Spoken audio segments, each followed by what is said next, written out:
Le livre du ciel, tome 28, 22 février 1930. Quiconque vit dans la divine volonté est entouré de divine immutabilité. La mort du bien, le sacrifice de la vie pour redonner vie au bien. Je suis toujours la proie de ce divin fiat qui sait comment conquérir avec force et douceur. Par sa douceur, il m'attire de façon irrésistible. Par sa force, il me gagne de telle sorte qu'il peut faire de moi ce qu'il veut. Ô saint vouloir, puisque tu fais ma conquête, laisse-moi faire la tienne, avec ta force et ta douceur même, et cédant à mes continuelles supplications, viens régner sur la terre.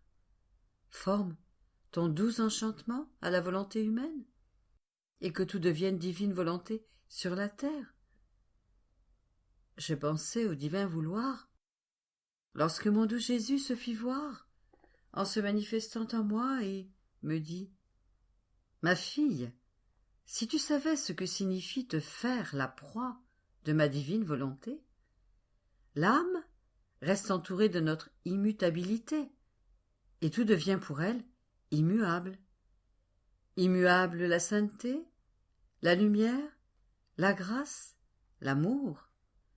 L'âme ne ressent plus la diversité des manières d'être humaines, mais la stabilité des divines. Par conséquent, quiconque vit dans mon divin vouloir peut être appelé ciel, lequel demeure toujours fixe et stable à sa place d'honneur parmi les étoiles. Et si le ciel se meut, comme il est solidaire de la création qui se meut, il ne change pas de place et ne bouge pas lui-même, mais demeure toujours immuable avec toutes les étoiles. Telle est l'âme qui vit dans ma divine volonté. Elle peut se déplacer et accomplir différentes actions. Mais comme l'âme se déplacera dans la puissance de mon divin fiat et de concert avec ma divine volonté, elle sera toujours ciel et restera immuable dans ses biens et les prérogatives dont ma suprême volonté l'a dotée.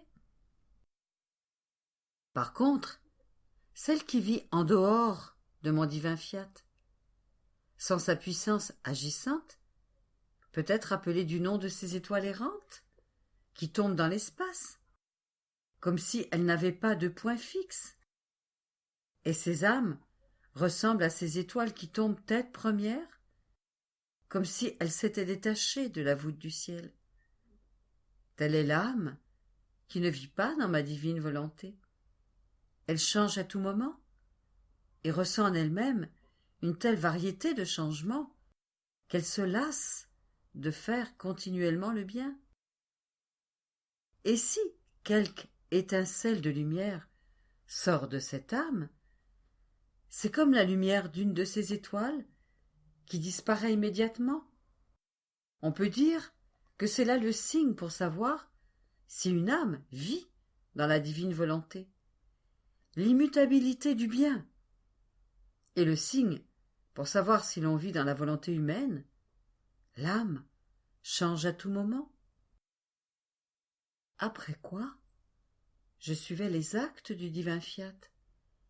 Je faisais ma ronde dans les œuvres de la création en Éden, dans les points les plus élevés, et les personnes les plus éminentes de l'histoire du monde, pour demander le royaume de la divine volonté sur la terre, au nom de tous.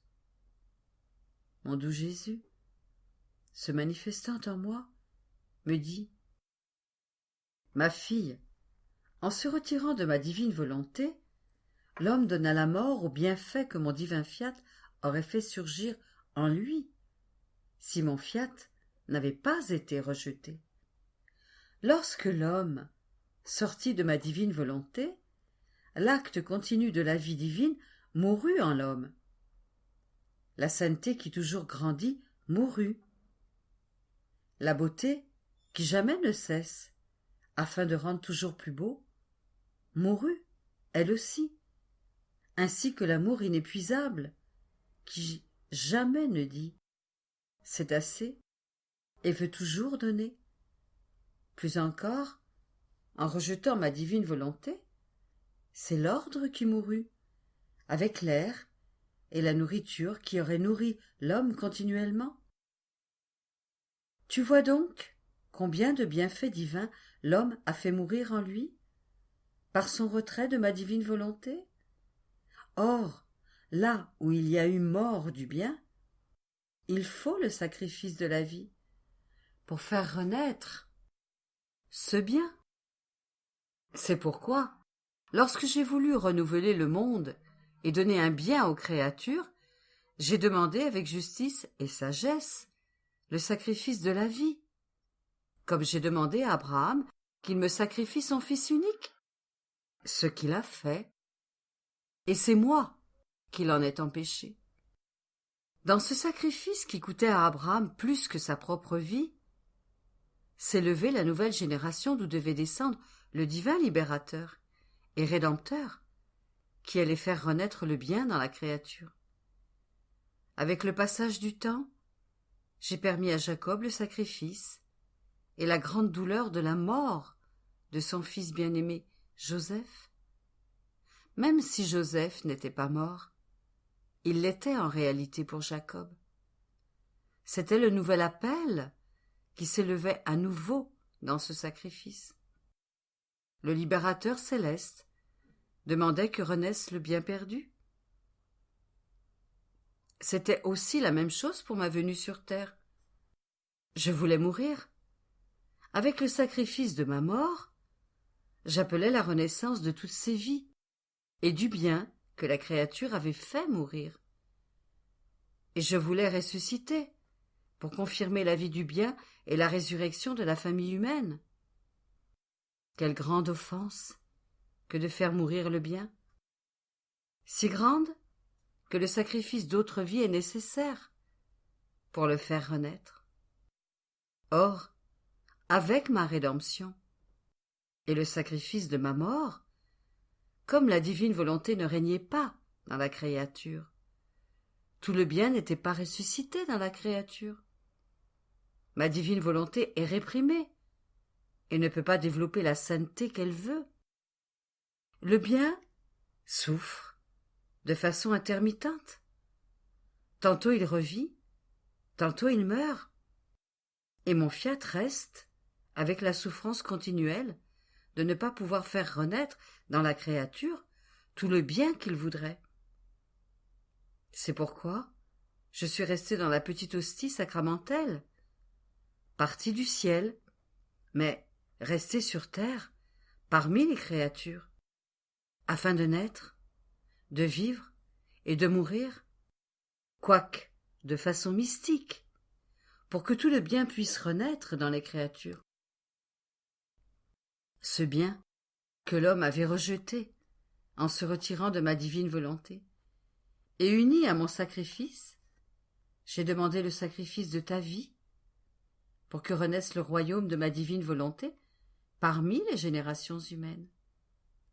Et dans chaque tabernacle, je suis en éveil pour accomplir l'œuvre de la rédemption, et le fiat voluntas tua, sicut in cielo et in terra, me satisfaisant de mon propre sacrifice et de ma mort en chaque hostie, afin de faire se lever à nouveau le soleil de mon divin fiat et l'ère nouvelle de son triomphe complet. En quittant la terre, j'ai dit, je vais au ciel et je reste sur terre dans le sacrement. Je me contenterai d'attendre des siècles. Je sais que cela me coûtera beaucoup. Les offenses inouïes ne me manqueront pas, plus encore peut-être que durant ma passion. Mais je m'armerai de patience divine, et de cette petite hostie, j'accomplirai l'œuvre, je ferai régner mon vouloir dans les cœurs, et je continuerai à rester parmi les créatures, pour jouir des fruits de tous les sacrifices que j'ai subis?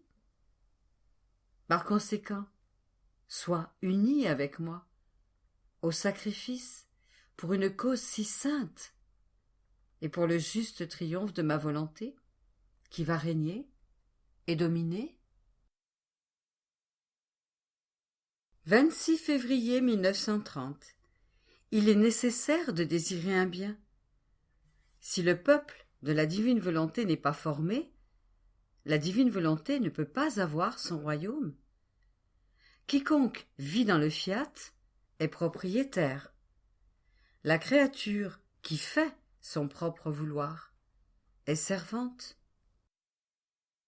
Je pensais au grand désir que mon toujours aimable Jésus avait de faire connaître sa sainte divine volonté. Je me disais, il aime, soupire et désire que vienne son royaume. Et pourtant, il tarde tellement à le faire, se lever parmi les créatures.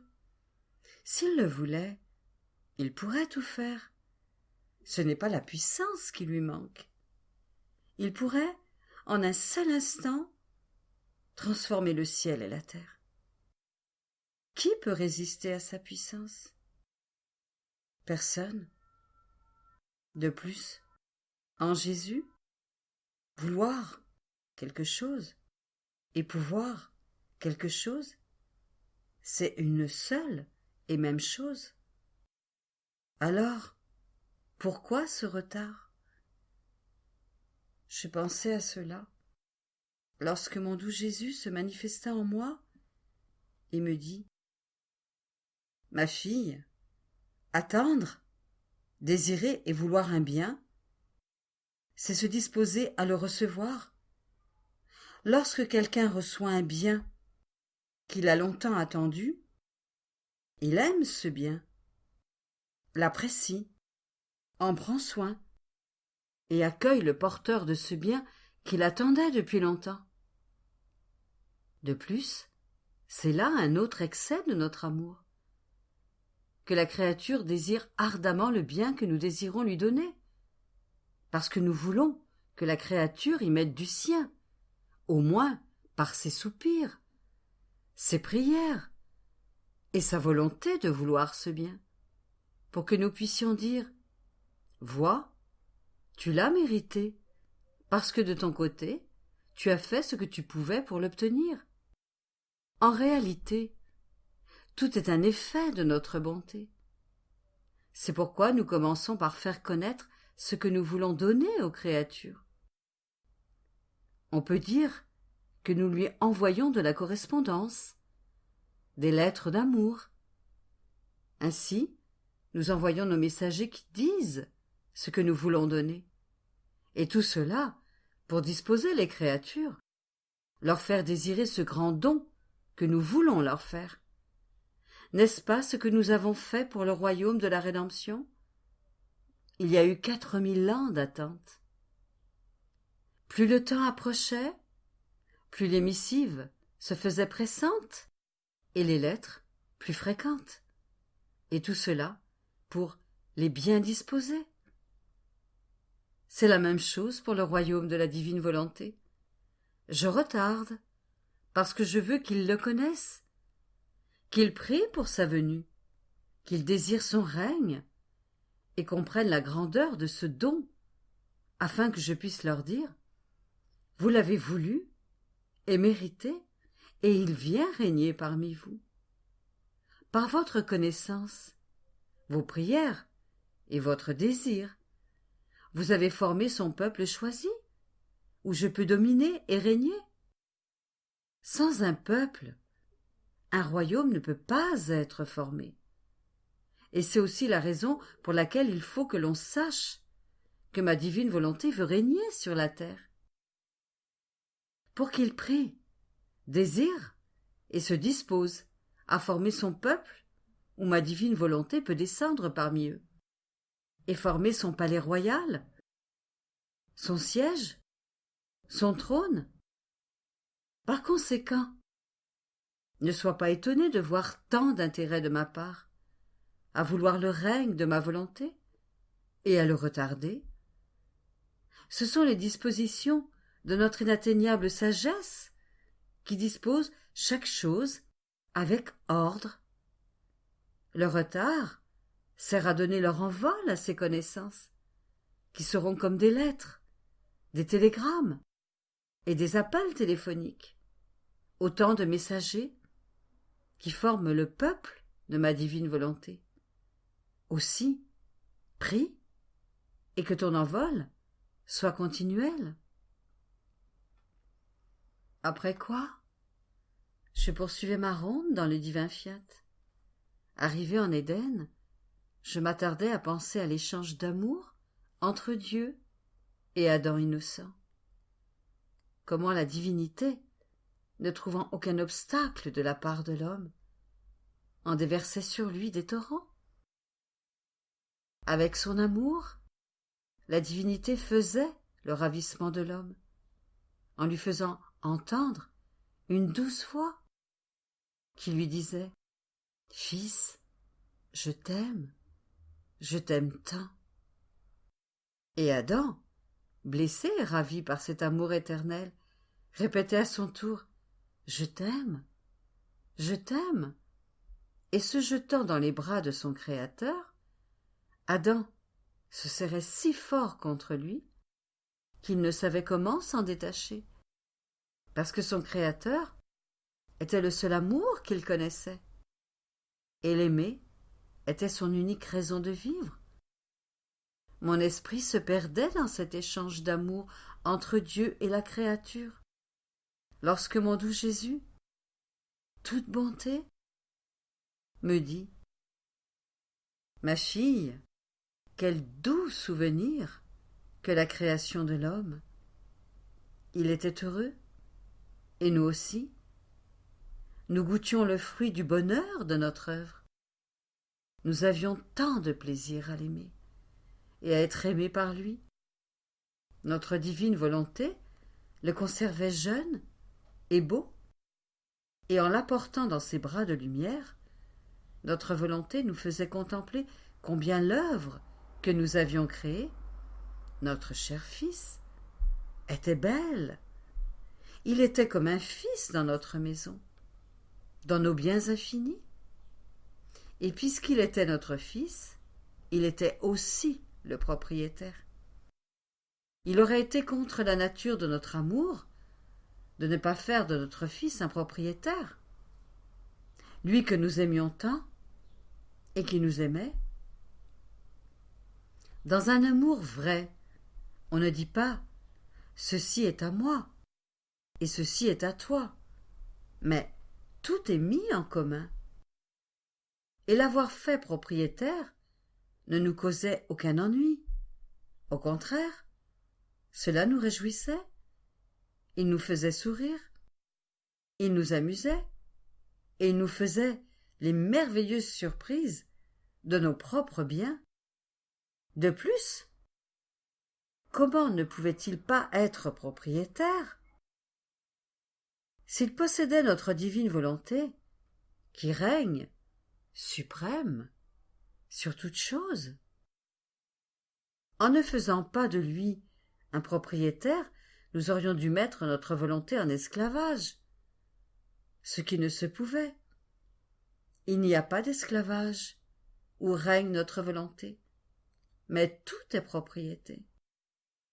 Par conséquent, tant que l'homme vécut dans notre divin fiat, il ne connut pas l'esclavage. Lorsque l'homme eut péché en se retirant de notre divin vouloir, il perdit la propriété et se réduisit lui-même en esclavage. Quel changement! De fils à serviteur. Il perdit le commandement sur les choses créées et devint le serviteur de tout. En se retirant de notre divin fiat, l'homme se sentit ébranlé jusqu'en ses fondements et sa personne même vacilla. Il connut ce qu'était la faiblesse et eut le sentiment d'être le serviteur de ses passions, ce qui lui fit éprouver un sentiment de honte. il en arriva au point de perdre son empire. La force, la lumière, la grâce et la paix n'étaient plus en son pouvoir, comme avant. Il devait les implorer de son Créateur, avec des larmes et des prières. Vois-tu maintenant ce que signifie vivre dans mon divin vouloir? C'est être propriétaire. Quiconque fait sa propre volonté est un serviteur. Surprise, parce que Jésus avait dit. Je lui dis, mon amour, s'il est consolant de t'entendre parler de ton divin vouloir, il est également douloureux d'entendre parler du mal de la volonté humaine.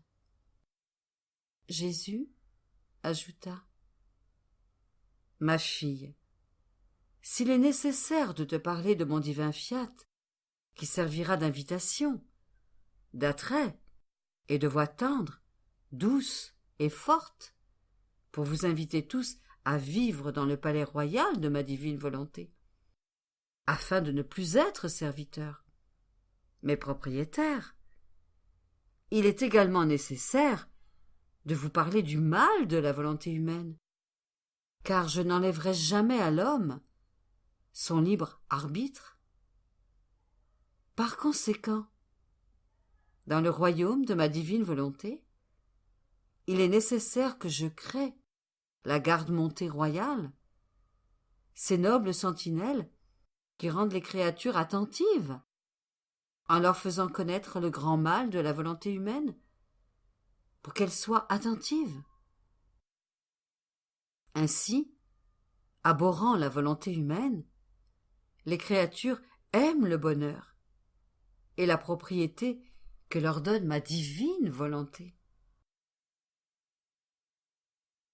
5 mars 1930. Jésus veut voir son fiat palpiter dans les créatures. La vie dans son fiat est un appel à tous les actes dans la divine volonté, ce que signifie l'unité. Je vis toujours dans la souffrance de la privation de mon doux Jésus. Quel doux martyr!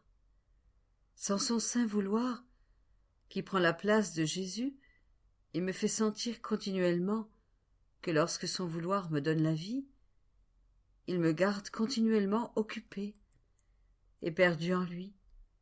Je ne saurais pas comment vivre. Mais avec tout cela, et avec tous les chers souvenirs de Jésus, je pensais que je ne pourrais jamais le perdre de vue. Ces visites, douces et répétées, tous ces stratagèmes amoureux, toutes ces surprises qui me donnaient le sentiment de vivre plus dans le ciel que sur la terre, et même le simple souvenir de Jésus, sont de cruelles blessures qui aggravent mon douloureux martyre. Ah, Jésus, Jésus, comme il t'est facile de mettre de côté et d'oublier celle qui t'aime et dont tu constitues le martyr. Tu m'as souvent dit toi-même que tu m'aimais. Ah, Jésus, reviens, je n'en peux plus. Mais alors que ma pauvre âme ressentait une fièvre qui voulait Jésus et délirait maladroitement, mon doux Jésus, se manifestant en moi et me prenant dans ses bras, presque pour mettre fin à mes maladresses, me dit « Ma fille, calme-toi, calme-toi, je suis là, je ne t'ai pas mise de côté, et la nature de mon amour ne peut oublier personne. Au contraire, je suis en toi pour conduire tous tes actes dans ma divine volonté, parce que je ne veux pas qu'un seul de tes actes, même le plus petit, ne soit noble et divin et ne porte le sceau de mon divin fiat. Je veux voir mon fiat palpiter dans tous tes actes. Voici toute mon attention. Former le premier exemplaire de l'âme qui doit vivre dans mon divin vouloir. » Il dit cela, puis garda le silence. Je continuai ma ronde dans le divin fiat. Je voulais rassembler tout ce que les créatures avaient fait, pour tout enclore dans la divine volonté. Mon très grand bien, Jésus, ajouta: « Ma fille, la vie dans mon divin vouloir est l'appel de tous les actes des créatures à l'unité de mon vouloir. Tous sont sortis de l'unité de notre vouloir, de notre acte unique qui donne vie à tous les actes, et c'est justice que tous nous reviennent pour reconnaître d'où ils sont sortis. La reconnaissance de l'origine d'un acte, de celui qui donne la vie à des actes si nombreux, et de quelle façon, est le plus bel hommage à notre puissance et notre sagesse, qui par un seul acte est la vie de tous les actes. Seule la créature qui vit dans mon fiat, embrassant toute chose en lui, ramassant tout comme en une seule poignée, et confirmant toute chose dans ce vouloir en qui elle vit, parvient dans notre unité à nous apporter toute chose, et nous rend les hommages véritables de tous les effets de notre acte unique. C'est pourquoi les rondes, dans notre divine volonté, non seulement rassemblent tout, mais communiquent aussi son acte à toutes les choses créées, de sorte que le ciel, tout entier, s'arrête pour adorer avec tes adorations, le soleil pour nous aimer avec ton amour, et le vent pour glorifier avec toi. Bref, toutes les choses créées sont investies par ma volonté. Lorsqu'elles sentent l'acte que tu accomplis dans ma volonté, elles s'arrêtent pour nous adorer et nous rendre gloire et action de grâce, de sorte que nous sentons que, dans notre divin fiat, la créature nous donne la plénitude de l'amour, la totalité de l'adoration et la gloire complète. Par conséquent, continue ton envol dans mon divin vouloir et ne t'occupe de rien d'autre, car tu as beaucoup à faire. Puis, je continuai à penser à l'unité du divin vouloir, et mon doux Jésus ajouta: « Ma fille, sais-tu ce que signifie unité de divine volonté ? Cela signifie que tout ce qui est beau, bon et saint vient de l'intérieur de cette unique volonté. Dans cette unique divine volonté qui est nôtre, une est son unité, un est son acte, mais tout en étant un, la volonté, l'unité et l'acte s'étendent partout. Ainsi, quiconque vit dans notre divin vouloir se fusionne dans notre unité, et tout ce qu'il fait ne sort pas de nous, mais demeure en nous. Par contre, pour quiconque vit à l'extérieur de notre divin vouloir, nous ressentons la douleur de ces actes arrachés à notre volonté. Et comme cette âme enlève ces actes, elle ne les retourne pas, parce que sa volonté n'était pas une avec notre divine volonté. Par conséquent, la grande différence pour l'âme qui vit en dehors de notre fiat est que tous ces actes sont divisés et brisés et non fusionnés ensemble. Ainsi, cette âme n'aura pas le plaisir de ressentir en elle la plénitude de la lumière, du bonheur, ni de tous les biens, mais tout ne sera que misère, faiblesse et manque de lumière. 9 mars 1930. Les connaissances de la divine volonté contiennent la science de former sa vie et le peuple de son royaume. Avec le souvenir de ce que Jésus a fait et souffert, l'amour de Jésus est renouvelé, dilaté et déborde pour le bien des créatures. Mon abandon dans le fiat continue. Je me sens attachée dans ces bras de lumière, si serrés que je suis incapable de faire le moindre mouvement. Et je ne désire d'ailleurs pas m'en aller. Je vais bien éviter de m'éloigner de son sein de lumière. Il me semble qu'il y a entre le divin vouloir et moi un accord, et que nous sommes tous deux incapables de nous séparer l'un de l'autre. Ô saint vouloir, comme tu es aimable et puissant, tu m'attires, tu me ravis et tu m'enchantes par ton aménité. Et moi, enchantée, je ne sais comment ne pas me fixer en toi. Mais par ta puissance, tu domines fermement ma petitesse. Tu te déverses en torrent, de sorte que j'ai perdu le chemin pour sortir de son interminable lumière. Mais quelle heureuse perte!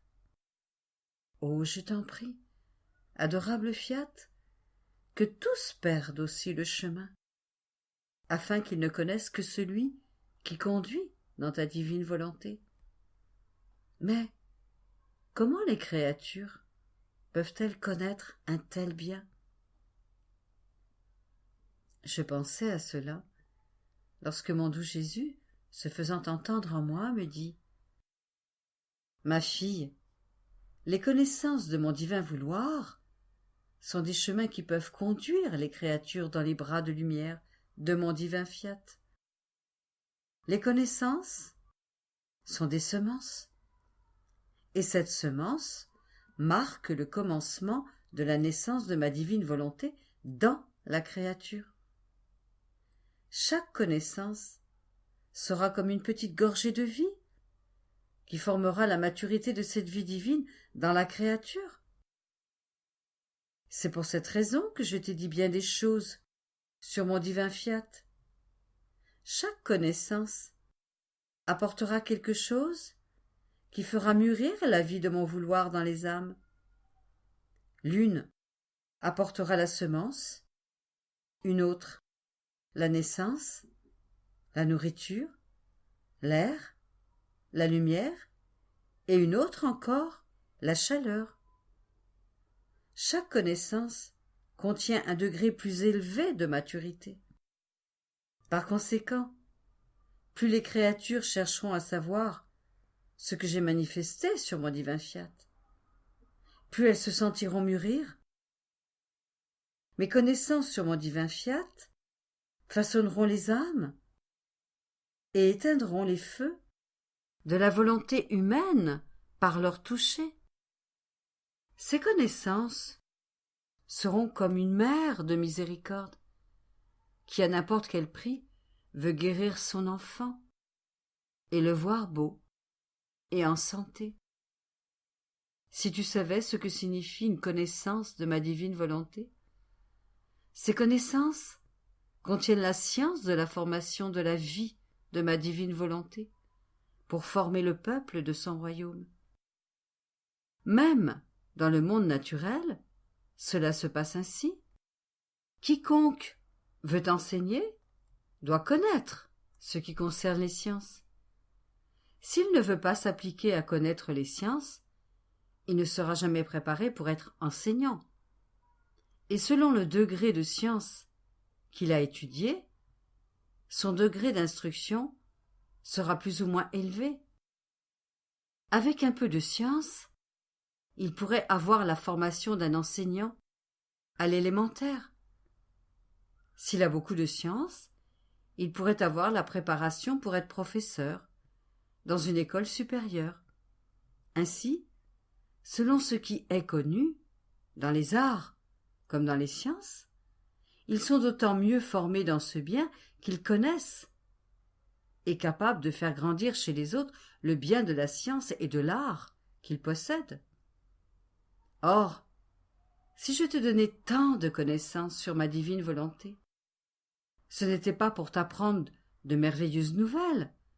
Non, non. C'était pour en former la science en toi d'abord, et ensuite parmi les créatures, afin que cette science qui est divine et toute du ciel soit connue, qu'elle puisse faire grandir la vie de mon divin fiat et former son royaume. Après quoi, je poursuivis ma ronde dans le divin vouloir, en m'arrêtant ici et là sur ce que mon bien-aimé Jésus avait fait et souffert. Il était blessé par les actes mêmes que je plaçais autour de lui et par ce que je lui disais. Mon amour, mon je t'aime court dans le tien. Vois, Jésus, combien tu nous as aimés. Et pourtant, une chose reste à faire. Tu n'as pas tout fait. Il te reste à nous faire le grand don de ton divin fiat, comme vie parmi les créatures, afin qu'il puisse régner et former son peuple. Bientôt, ô Jésus, qu'est-ce que tu attends? Tes œuvres mêmes et tes souffrances l'exigent, que ta volonté soit faite sur la terre comme au ciel. Je pensais cela lorsque mon doux Jésus se manifesta hors de moi et me dit: Ma fille, lorsqu'une âme se souvient de ce que j'ai fait et souffert au cours de ma vie ici-bas, je sens mon amour renaître. Mon amour se dilate et déborde, et la mer de mon amour forme les plus hautes vagues pour se déverser doublement sur les créatures. Si tu savais avec quel amour je t'attends, lorsque tu fais tes rondes dans mon divin vouloir, et dans chacun de mes actes, parce qu'en lui, tout ce que j'ai fait et souffert est en acte, comme si je le faisais réellement à cet instant. Et avec tout mon amour, je t'attends pour te dire: vois, ma fille, j'ai fait cela pour toi. J'ai souffert cela pour toi. Viens reconnaître les propriétés de ton Jésus, qui sont aussi les tiennes. Mon cœur souffrirait si la petite fille de mon divin vouloir ne reconnaissait pas tous mes biens. Cacher nos biens à celle qui vit dans mon divin fiat serait ne pas la considérer comme une fille, ou ne pas avoir pleinement confiance en elle, ce qui ne se peut jamais, parce que notre volonté l'identifie si bien avec nous que ce qui est à nous est à elle. Ce serait donc une souffrance pour nous, et nous serions dans la condition d'un père richissime propriétaire de nombreuses propriétés, et dont les enfants ignorent que leur père possède tant de biens.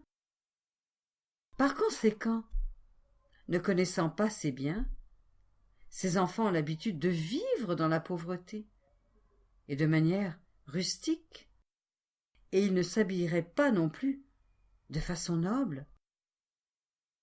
Ne serait-ce pas une souffrance pour le père qui a des biens cachés à ses enfants? Mais en les faisant connaître, leur manière de vivre changerait, et ils se vêtiraient et se comporteraient noblement, selon leur état. Ce serait une douleur pour un père terrestre, et plus encore pour ton Jésus, qui est le Père céleste.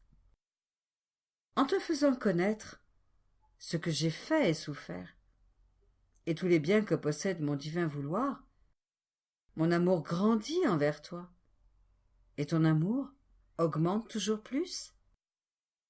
Et mon cœur se réjouit de voir notre petite fille riche de tous nos biens.